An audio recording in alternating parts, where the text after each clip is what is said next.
What does it do? On the map, you can see the home location of the technician.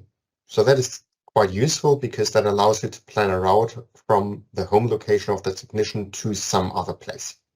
It's optional, you don't have to use it. It shows you orders on the map, and it allows you to plan a route. As we see here, we drive to these 3 locations here. In addition to that, you see appointments, so stuff that has already been planned. Usually, the system is used in a way that orders are stuff that you have to plan, and appointments are things that are already planned. You have 3 lists in the bottom. One is the list of orders, where you can select what do you want to see on the plan. So this would typically be stuff that you have to plan. You have a list of appointments, stuff that is already planned in case you want to make a plan that considers things that have already been planned. Let's assume I want to create a plan for today, but then I should consider what has already been planned for today. And the last one here, the assets. This is vehicles or assets from fleet system that I can see as the current location on the map.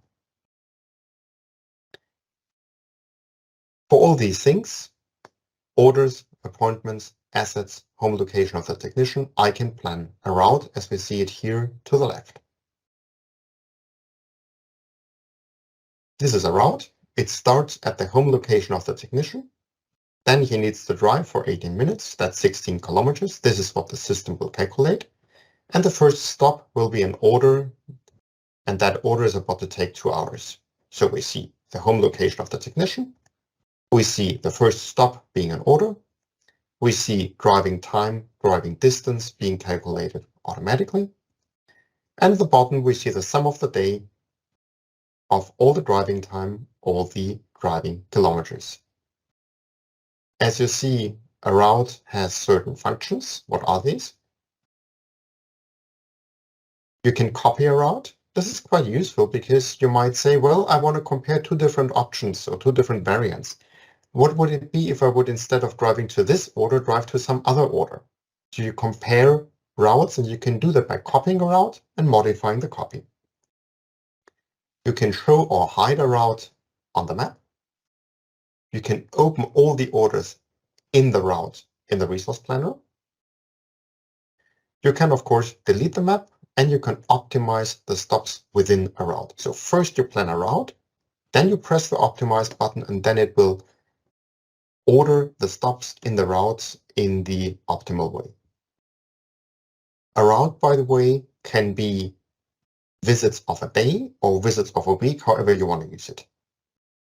The tool can be started here as Handyman routing. There are some settings. I want to see stuff from certain departments, like here on the bottom. And you can switch on or off several layers. So there is different things to be shown on the map. The home location of the technicians, the assets, the orders, the tasks, the routes. And depending on what you have ticked here, you will see stuff. So if I untick the location of the technicians, well, of course, they're hidden. I've prepared in my demo database some setup here. I'm selecting some orders here, I'm filtering here. I could tick the individual order and see it on the map. And obviously the map zoom is adjusted to the orders that I'm ticking.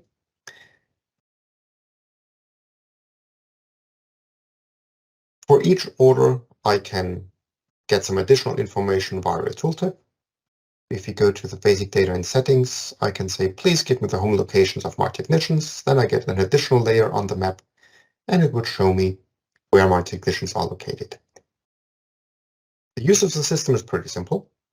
So I could say I'm ticking or unticking orders here.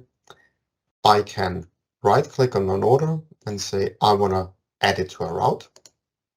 Let's create a new route. And probably I want to pin my route here so that I see what happens. So there is an order here at that location. I select a participant, one that has an address, like Fred. And now the system will calculate how long it will take for Fred to drive from home to that order here and how long that order is going to take. Total day now is 3 hours 28. Everything is fine. Let's say we are gonna add an additional order here. Let's say that one here in Hamburg, for example. So let's say I want to drive this next one to Hamburg. I'm adding it to a route, to the same route. I don't want to create a new one. My line turns red because this is exceeding the regular working time of that worker. And we assume that he's driving back. So if we show the route on the map, we see that he's doing this. But I could also say I don't care that this is red because I assume that my technician is traveling the entire week. That would be a pretty normal thing in larger countries like Germany. I know in Denmark, you typically print routes where the technician is returning home every night. So I want to add an additional order to that route. And now let's say this one here. And let's assume that I'm doing some stupid thing. And let me see, where is my... this is already a pretty optimal route. So if I would add that one here, yeah, then this is already quite nice. Let's try to make some nonsense here so that you see what optimization can do for you. Let's assume that we first put that one here in between so I can change the sequence. This is obviously not an optimal route list like this 8 here. And I'm adding that one here as well.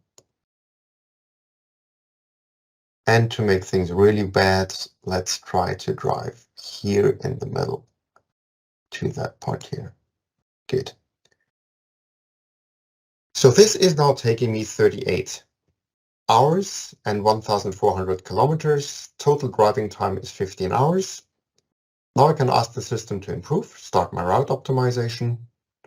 We memorize the 15 hours and 1,400 kilometers. And I've been boiling down that to 1,400 hours and 1,300 kilometers, just by putting that in a proper sequence.